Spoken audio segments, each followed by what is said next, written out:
Welcome, everybody. Welcome into the Mental Health Hour. Let's talk about some mental health stuff tonight. Gemma, uh, Yeah. how are you this evening, first of all? And secondly, I'm going to go check on this situation. So Yeah. say hellos and everything. Yeah.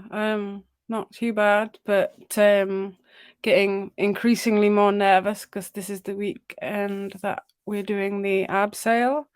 It's called something different in America, and I can't remember the name of it. I looked it up specifically. Can you remember the name of what it's called? Um, Upselling. yeah, there's another name for it. I put it on one of the things. I'm gonna look it up real quick. NUSA is oh dear. What's it They called? call it rappelling. Rappling, that's it. It's known as rappling in the US. So it is this Saturday and it will be from somewhere between 11 till 12:30 UK time, and I'm going to hopefully, if they allow it, broadcast it. I would advise you to put your volume on mute because I I will. I'm scared of heights, and the language might be colourful. So, but yes, that is this weekend. So Who was increasingly more nervous as the days go on. who was that voice? That masked man. Jim, Gemma, Mr. Med, Michael Joseph Murray, Betty, everybody. Good to see you. Happy to have you along for the ride. Another episode we are getting ready to go for. And please, don't forget to join the Discord and all the socials. If we can share this mess out, we can grow. So, what? Yeah, this mess. Share this mess out, um, and we can grow. You know, that's the good thing about this show is that we try and keep it, um, raw, kind of messy, not all the way to the highest degree of perfection. Well, that's just as well because literally the first words that you said were, "Can you hear that Penelope shit?" So, you know. Oh, Well, what do you expect? yeah. When I'm running a podcast, that's what you get. Uh, and that's just the way it is. Hey, Richie. So let's get into tonight's topic. We're going to be discussing a little bit about schizophrenia and psychosis. So psychosis itself goes in many different directions. We can have drug induced, um, you know, there are many different ways to reach a psychosis level, Mm-hmm. like starving yourself or um, torture. You know, there, these are different ways to achieve that psychosis state, I guess. Mm-hmm. Yeah. Now, how they go hand in hand, I'm not sure. Why is everybody redeeming no cursing? It was literally, I found a little statement about how they go together. Um, where did I find it? Just on, is it on notes? Psychosis, schizophrenia. Yeah. Um, I keep getting pop-ups. Go away. It was here, I think. S- schizophrenia, many people. Um, right. Well, I'll work on finding that again. It was saying that usually schizophrenia is. Here we go. It's important to recognize the symptoms of schizophrenia and seek help as early as possible.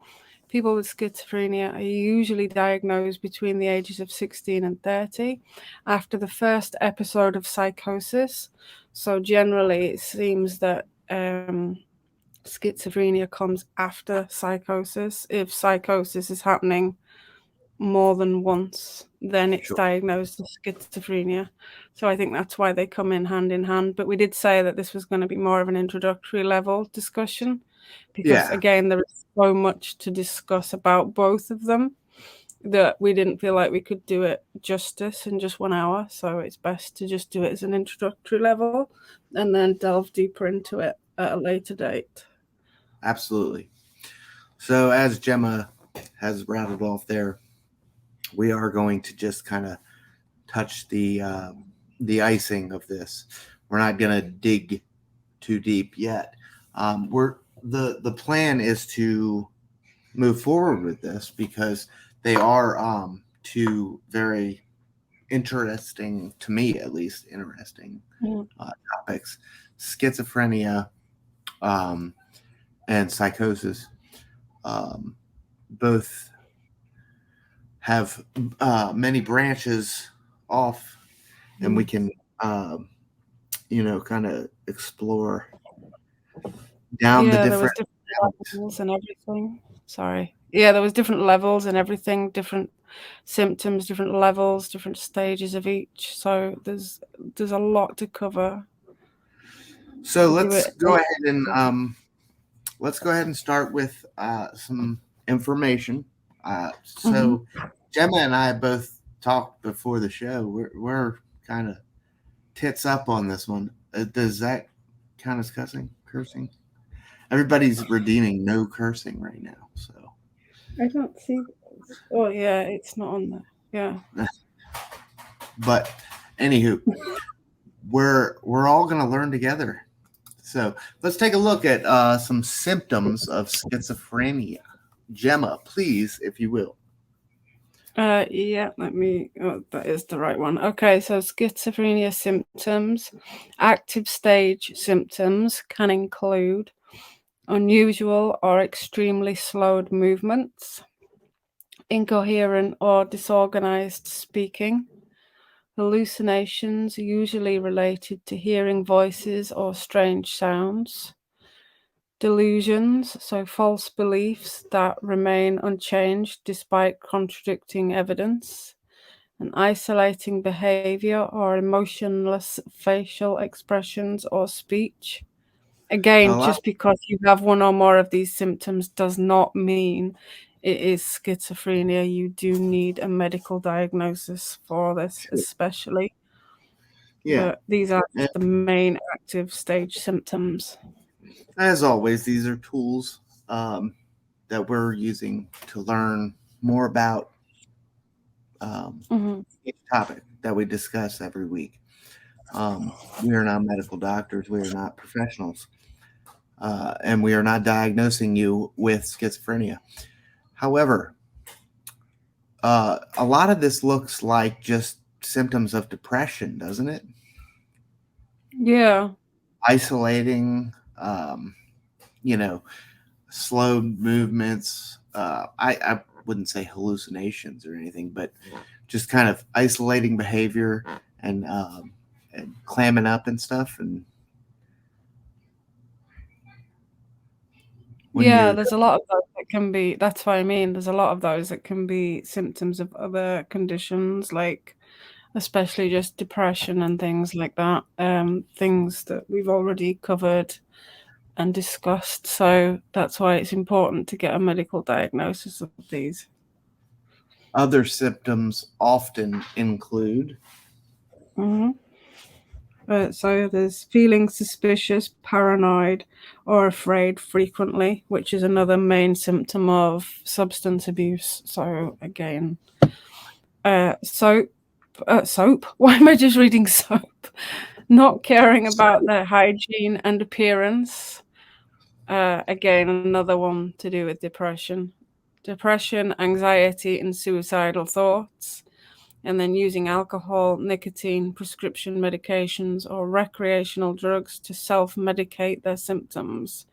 And self medicating like I just said with the drugs and things, often brings a side of paranoia along with that. So if you're already feeling like that and then you self-medicate with drugs, the paranoia is just through the roof. Yeah. So, looking at schizophrenia, man, a lot of substance abuse qualities there. That's scary for me because this is a diagram of my life right here. I was often paranoid, often afraid. I never cared about my hygiene or appearance. I didn't care what people thought about me. I was obviously depressed and anxious. Never had suicidal thoughts. Um, I guess can we honestly say that we've never had suicidal thoughts? I think we can say we don't want to commit suicide, right? Have you had the, would you consider it more as being the passive side of the suicidal I thoughts feel where like you're not do everybody's it? mind wanders from time to time, and you're gonna wander down some wrong paths. Mm. So you're gonna think it, but you would never actually act on it or do it or feel it or right. Mm-hmm. Like, so there's a difference between having suicidal thoughts and suicidal ideation. You know what I mean? Like, Oh yeah. See, I have had the suicidal thoughts and I have acted on it. So I've been through all of these as well, and I have had the suicidal thoughts, but it wasn't anything to do with psychosis or schizophrenia. but then using alcohol, nicotine, prescription medications to self-medicate. I Mm-hmm. mean, all of this, everything on this slide encompasses me Yeah.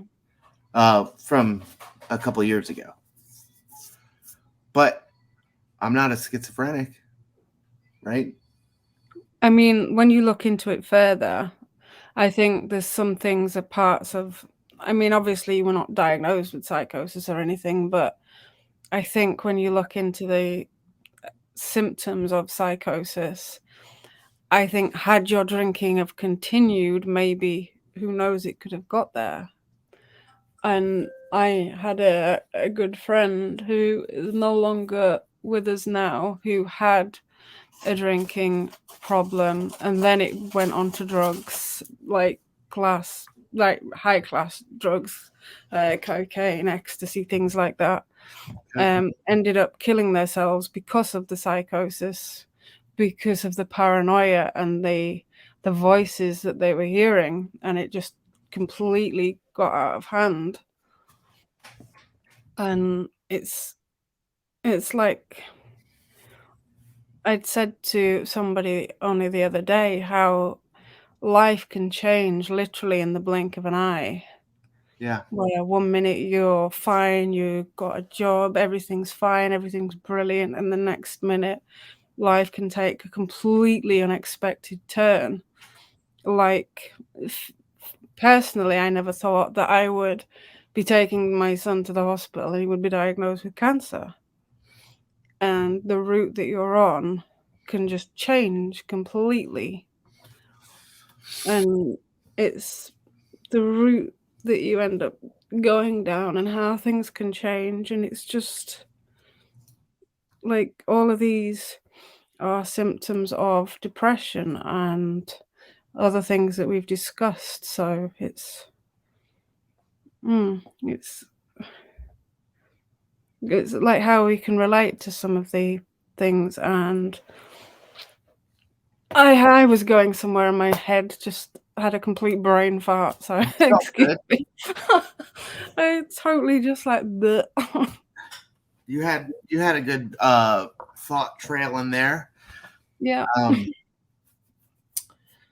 but it is something that we all kind of feel, just that moment. Mhm. Yeah, you know what I'm talking about. The moment where you're just thinking about one one path or another. You've got two paths, right? There's the obvious path sometimes, and sometimes there's the less obvious path. Or the path that you've taken and the intent, or the path that you would have liked to have gone down, the path where you've gone down. And Sure. I do it often where I look back at my life and think, like, what have I achieved? What have I done? You always have that decision. Yeah. So that's what I always tell everybody, that um, when we're wrapping up on a call or something like that, um, there was a decision made here today, is something I often say. Decisions were made here. And you can look and see the aftermath of our, if I was called to the scene, and something, there was emergency services needed, but I know if Betty is here in chat, if she's still here, she can attest to that as well. You go to these calls, and you can see decisions were made at this place, any given place. Anywho, let's get back on track. Let's go over to the psychosis side of things. Okay. Here's some symptoms there. Yeah, so we'll work clockwise round. I can't get my words out today again. So, hearing voices or sounds that no one else can hear, seeing, feeling, smelling, and tasting things that others can't, struggling to think and concentrate. You may come across as muddled to others. I get that daily anyway. Struggling to do usual daily activities such as working, studying, or caring for yourself. Feeling disconnected, so you may not feel emotions as strongly as you used to. Acting strangely or unpredictably. Your behavior might seem unusual to others. And then, whoops, I've just closed it. Holding unusual thoughts or beliefs that others around you do not share. Okay. So let's take a look. Psychosis. How does this differ, Gemma? I mean, does it differ? Yeah, there's a lot in there that is very similar to the schizophrenia, and the bit that I found about them saying that usually schizophrenia is diagnosed after more than one episode of psychosis. And it says, well, I've pulled up here 3 stages of psychosis. So stage 1 is the prodromal stage, the initial stage that occurs before the actual psychosis symptom. So symptoms may be vague, hardly noticeable, things like in this stage, a person may not notice vague changes in one's overall personality. And then it becomes like, there's a lot of symptoms here, such as sleep disturbances, depressed, irritability, suspiciousness. A lot of these do tie in with the schizophrenia, which is why they say that schizophrenia is usually diagnosed after more than one episode of psychosis. Yeah. And there is an awful lot of symptoms of psychosis which do tie in with schizophrenia. So the two do go hand in hand. And then this says the stage 2 is the acute stage. So in this stage, the actual psychotic symptoms occur. Symptoms of psychosis such as hallucinations, delusions, or confused thinking emerge during this stage. Symptoms may disturb the person extremely. They may exhibit odd behavior strange enough to evoke concern among their family members. Some examples are hearing strange voices, visualizing things that don't exist, experiencing funny tastes in the mouth, feeling sensations on the skin, and then smelling odors. And then there's a very long list again of delusions that may occur. And then it says the stage 3 is recovery.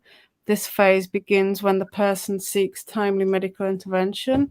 And then it says again, it's vital to identify psychosis at the initial stage to prevent them from being a threat to society. Delay in treatment may lead to an incomplete recovery. And it says that schizophrenia is diagnosed usually after one or more episode of psychosis, usually between the ages of 16 and 30. Starting treatment as soon as possible following the first episode of psychosis is important step towards recovery. However, research shows that gradual changes in thinking, mood, and social functioning often appear before the first episode of psychosis. Schizophrenia is rarer in younger children. So they are very much hand in hand, it would appear. But they do have their own symptoms and effects as well as being very closely linked together. That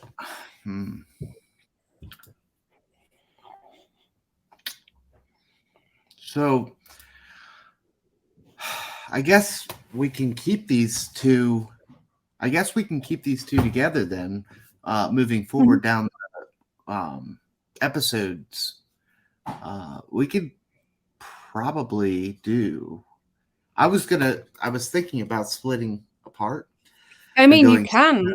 They are both in their own rights a diagnosed thing in their own rights, and both have separate like signs and symptoms, but they are also very closely linked, because usually it says that after one or more episodes of psychosis, schizophrenia is used. That when you're hearing voices and you're having moments of hallucinations, maybe delusions, you are hitting a psychotic moment, right? Is that fair to say? Yeah. And these are not hurtful terms or anything. Like saying somebody's having a psychotic moment is not a bad thing. I'm just trying to piece together now. If we're going to talk schizophrenia, which is what also known as AKA multiple personalities, right? Yeah. So I guess we can couple those, psychosis and schizophrenia, and kind of run with that. Like they are usually together. My vision was we're going to run, separate ways here. We're going to take schizophrenia one way, and then psychosis another way, because psychosis can also, branch off into other things, albeit, nothing to do with the brain. You could be dehydrated and,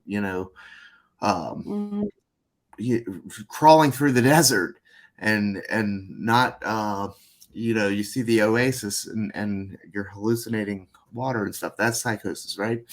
That has nothing to do with schizophrenia. I mean, it depends how deep you want to delve into it, because you could totally do an episode on psychosis, then an episode on schizophrenia, and then an episode that combines the two, depending on how deep you want to delve into the topic. Well, let's take a look. That compares the two, this one, you can see it says psychosis is an episode where one is detached from reality a symptom of sleep deprivation, substance use, mental illness, and other conditions. Mm-hmm. Signs of psychosis include hallucinations, delusions, agitation, and disorganized thoughts and behavior. Sure. And then schizophrenia is a mental illness that impacts the thought process, emotions, and behavior. To be diagnosed, one must experience at least 2 of the following symptoms for 6 months, including one of the first 3. So, delusions, hallucinations, disorganized speech, catatonic behavior, and negative symptoms. And I closed again, so it says it's lessened emotional expression. So So they look at are this. same, and there's very Yeah, similarity, but differences as well. but to get the diagnosis, you see what Mm-hmm. it's saying? Um, Psychosis is an episode.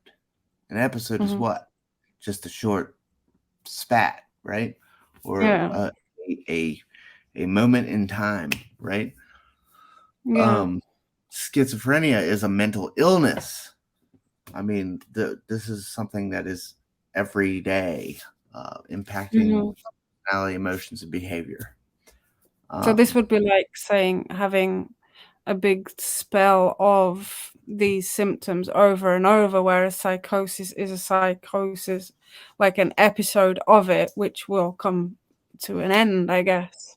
Whereas mhm. schizophrenia is the diagnosis of an actual, like, a thing, like a condition that is diagnosed, and it's a continuation of these and many, many other listed conditions that go on and on. And whereas people, as with any diagnosed illness, can have where it can be deemed as in remission, depending on what it is, and what flaring up in when it's happening.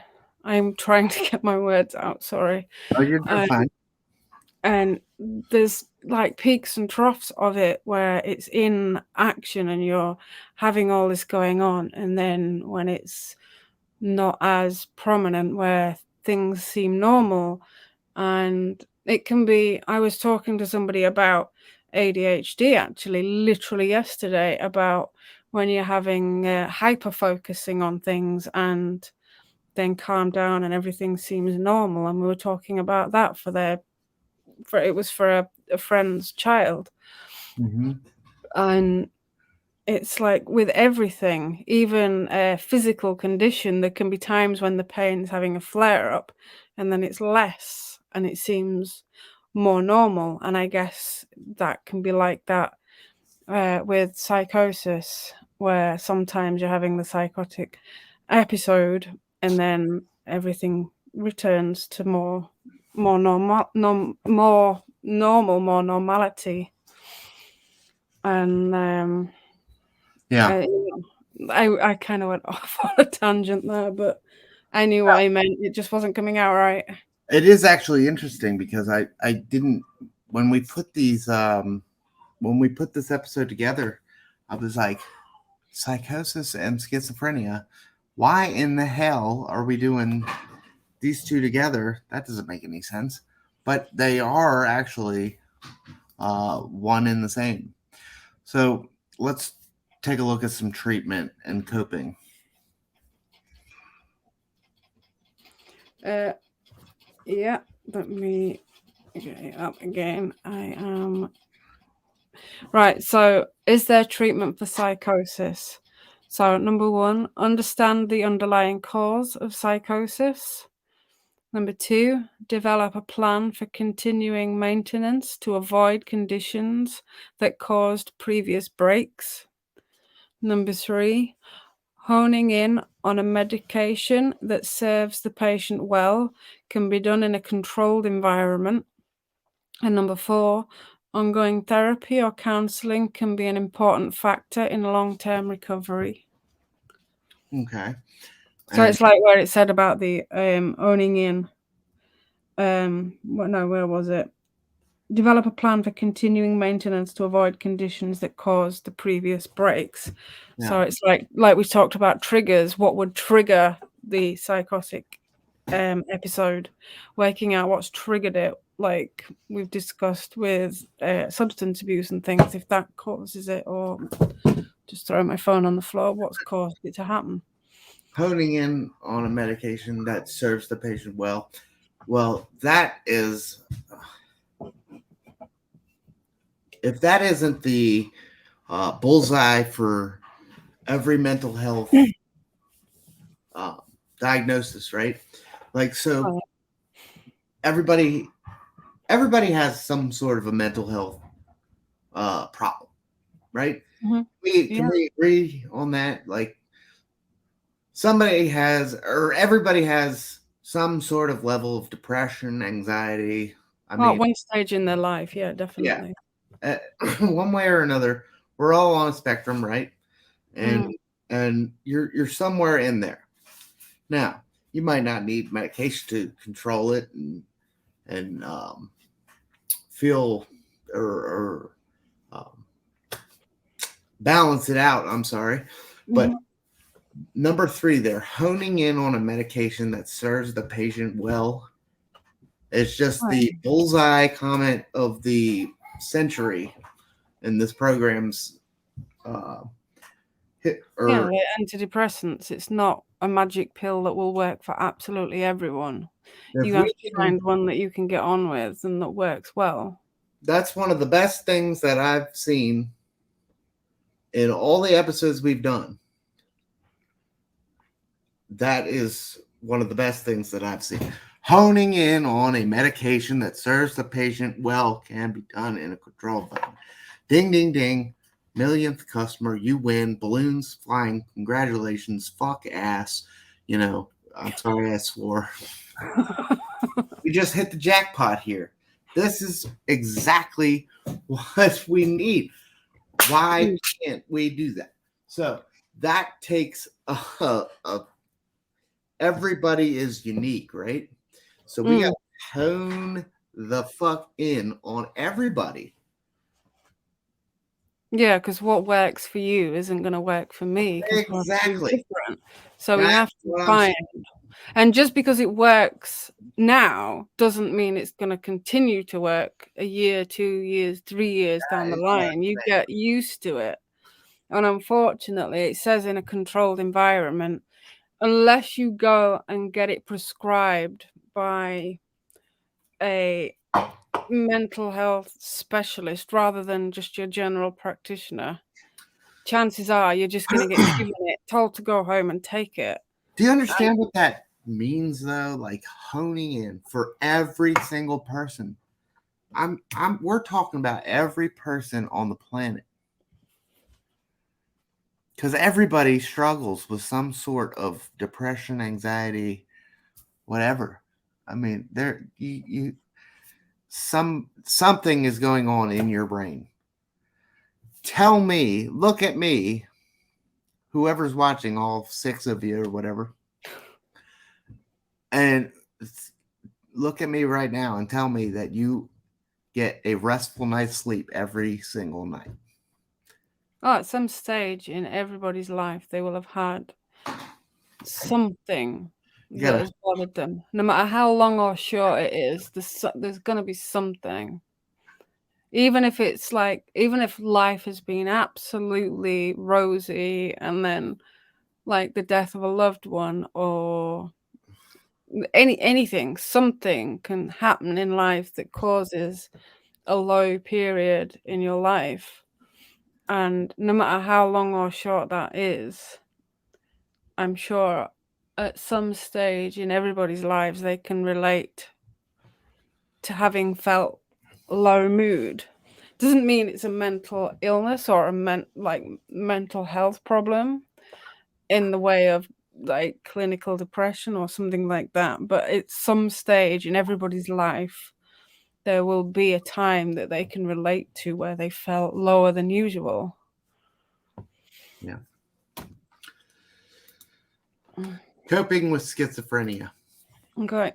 So going for regular checkups, avoiding alcohol and drug abuse, because as we said, that just exacerbates the symptoms of paranoia and things like that, especially. Seeking support and joining support groups, following a healthy lifestyle, taking medications properly, and talking to friends and family members. But that again, I know it says for schizophrenia, but as with any mental health condition, all of that is appropriate.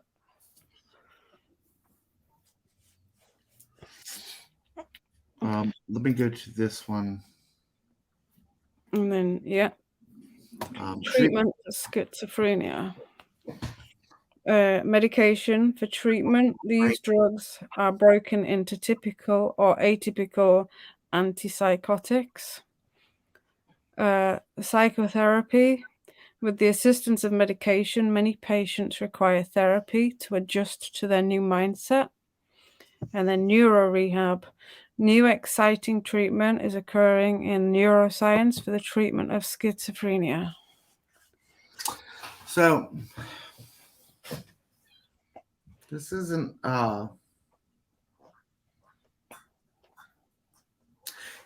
too far off from everything else we've discussed on the show. I mean, all this mental health stuff breaks down to, get in with a neuro rehab doctor, get in with a counselor, a qualified psychiatrist. Psychotherapy is the way to go. This last slide that we're going to take a look at was a decent one, and might be a little difficult to read. It will be in the Discord, as Hattie's been posting. Take a look at this. This is interesting. Okay, so it says people living with schizophrenia deserve access to treatments that can improve their functioning and quality of life. So over 21 million people are living with schizophrenia globally. With effective treatment, symptoms of schizophrenia can be reduced by 60%. And then of people living with schizophrenia, 90% experience a decline in functioning, according to a large Australian survey of 1.5 million people. And then the functioning, the verb, a person's ability to perform normal daily activities and to maintain their independence, their role in society, and their overall mental health. And then again, of people living with schizophrenia, 1 in 2 patients report that schizophrenia has a very strong impact on quality of life. And then it breaks down quality of life as an adjective, the general well-being of a person, including all emotional, social, and physical aspects of their life. Catching the bus, cooking a meal, or fulfilling a role in society can become a huge challenge. And then what causes this drop in functioning and quality of life in people living with schizophrenia? So these are things like poor physical health, clinical symptoms of schizophrenia, less ability to cope with everyday stress, difficulty in thinking clearly, a lack of social support, and then side effects of medication, so like sedation, weight gain, restlessness, and anxiety. And I thought, no, that's it. I thought there was some numbers that broke it down, but that's the one. But that's a lot, though, and it says over 21 million people living with schizophrenia globally. That's a lot of people.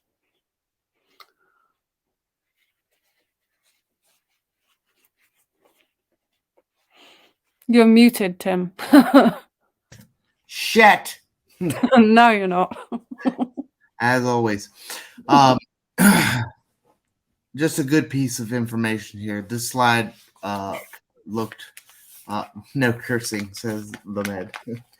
I'm sorry. I will have to re reimburse your. Well, no, that was 7. How long does it have to last? No cursing. You didn't specify a time frame. Well, anywho, this slide was my favorite one that I found. I want to give credit to all of them, and I will on the YouTube and all the Spotify and podcasting platforms. Most of the websites we use are actually credited on the outro now as well. So yeah, you can see all the credits down at the bottom as well. Mhm. However, where was I going with that? Oh, this slide just offers a great look at what we were wanting to kind of brush into tonight. Just kind of dust the surface of schizophrenia. That's a lot, right? 21 million people. yeah, a lot of people, and it'd be interesting to see how many. 'Cause I know these are schizophrenia statistics, but the psychosis ones, maybe when we break down them a bit more, we can look for some statistics and see just how many people it affects. Because I think there's probably way more than 21 million if you think about it with the Oh, psycho. sure. Well, for real. I'd buy that. But look at this. What causes the drop in functioning and quality? Can you go over that again? Which one, sorry? Down at the bottom there. What causes this Oh, drop? yeah. So what causes this drop in functioning and quality of life This in is people interesting, living with schizophrenia? So poor physical health, right? clinical symptoms of schizophrenia. So hold on. Poor physical health. What Yeah. I mean, what do we always have to talk about? And I can't cuss. Oh, yeah. We always talk about the exercise and journaling and what have you being Mhm. such a great release for things. Oh, yeah. Even schizophrenia, Mhm. which is sought after, or I mean, which is looked at as a completely different type of mental illness Mhm. than say depression. Oh, yeah.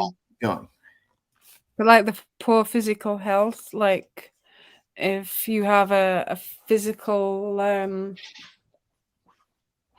oh my god, I can't think of words. I'm just like a physical health condition, should I say, like an actual physical disability and things as well. That makes it harder to do things. So poor physical health in that aspect as well. But yeah, the other one was less ability to cope with everyday stress. right, because That's big. we always discuss that as well. Less ability to cope with everyday stress.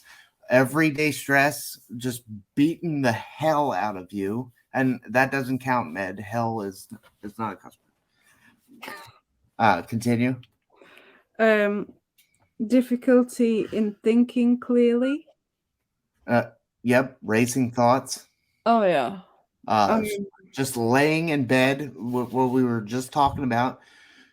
Laying in bed and staring up at that ceiling fan and watching that. Ooh, I almost did drop. Watching that thing go round and round and round, just racing thoughts, right? oh yeah. Difficulty thinking It's clearly. always worse at night, don't you think? When you're supposed to be cutting off and just going to sleep, and then your Yeah. mind's like, "Nope, not tonight," and just Yeah. like constant. What else Uh, we got? lack of social support. Lack That's of social support. I think our good friend Jim in Chicagoland can talk to us about that. that's a big one because trying to get any support pre-COVID was difficult enough. Like, it doesn't matter where you are in the world. Like, even down to health insurances and things like that. If it doesn't cover mental health support. That's a big thing.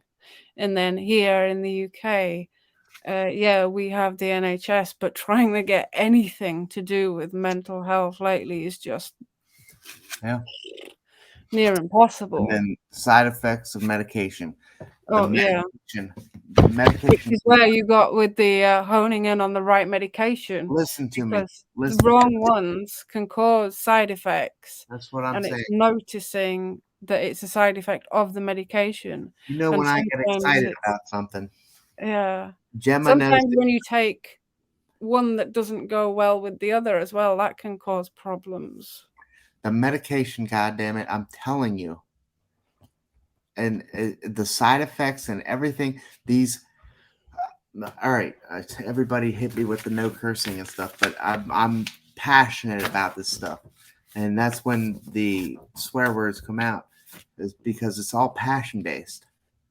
The medication for any of this, not just schizophrenia, I'm talking everything mental health related. We're honing in. Where was that slide? Right here? Yeah, honing in on a medication. Honing in on a medication that serves the patient well. How do we do that? We got to find the right concoction for you. You know, everybody is so unique. Everybody's makeup is unique.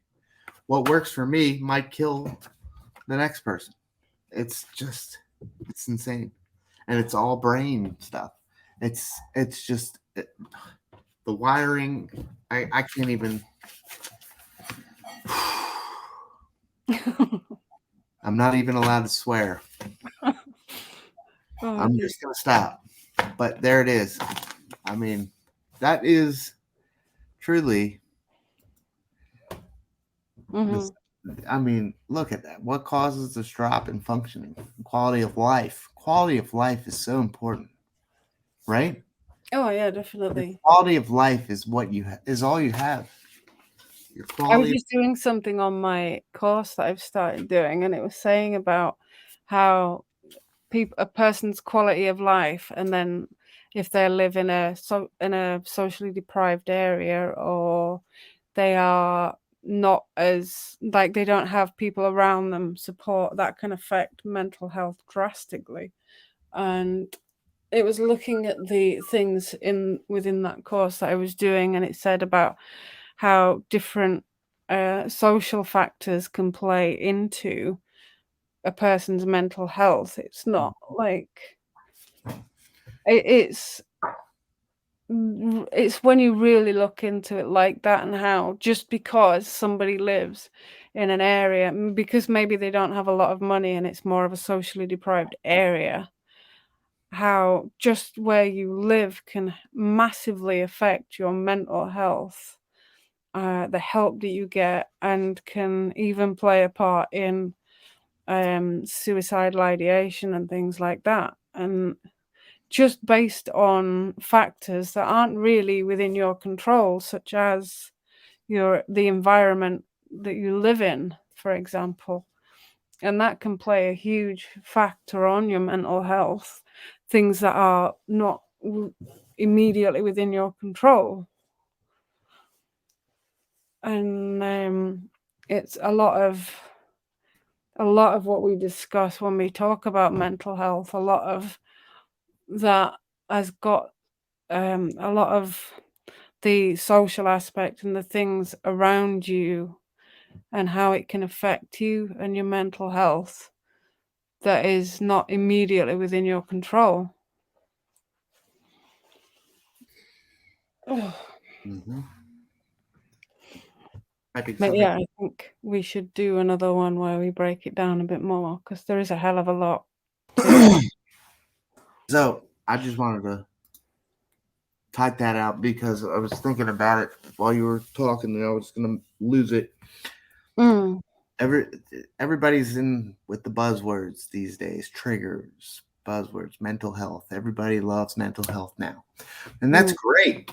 That's perfect. That's awesome. I'm not discrediting that at all. Mm-hmm. But you get you always hear, what are you grateful for? Gratitude journal. Mm-hmm. That's what everybody throws at you all the time. And, people start to get sick of hearing the same thing over and over again. Quality of life is the most important fucking thing you have. Assess your quality of life, self-care, all of that. It comes down. What is your quality of life? Write that in your journal. Thank you. We have that on the Discord, the gratitude. There's a part on there. I'll have to start posting on there again to just do a. Doesn't hurt to do the self-check for gratitude every now and again. Things you're grateful for, because I think sometimes we can lose perspective of what is good in our lives when everything seems to be going bad.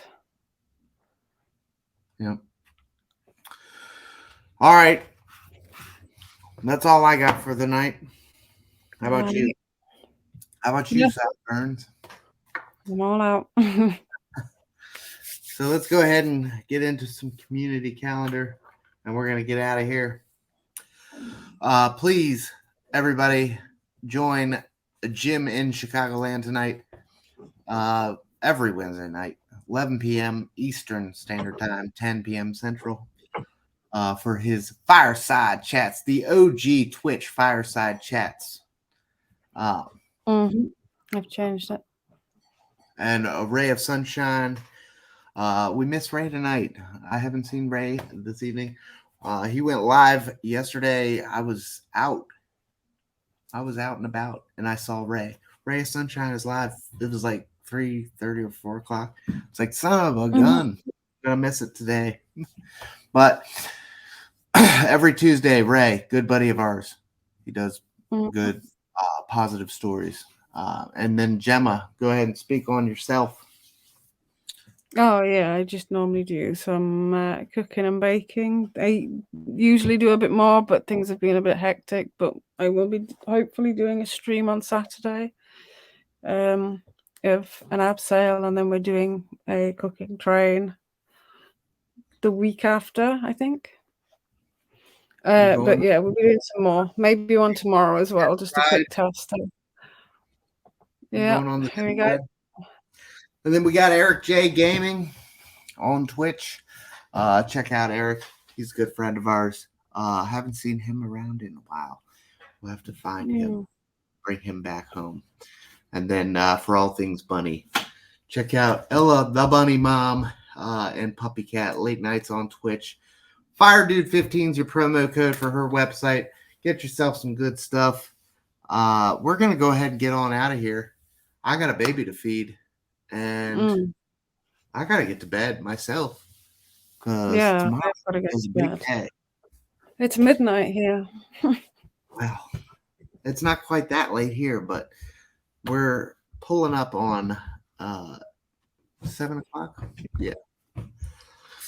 I got to get to bed. I got a long day tomorrow. So thank you guys for coming on by. Thank you for joining us as always. And we're going to dig a little bit deeper into these topics. Just stick around. Enjoy the mental health content. See you next week. Yeah. Bye.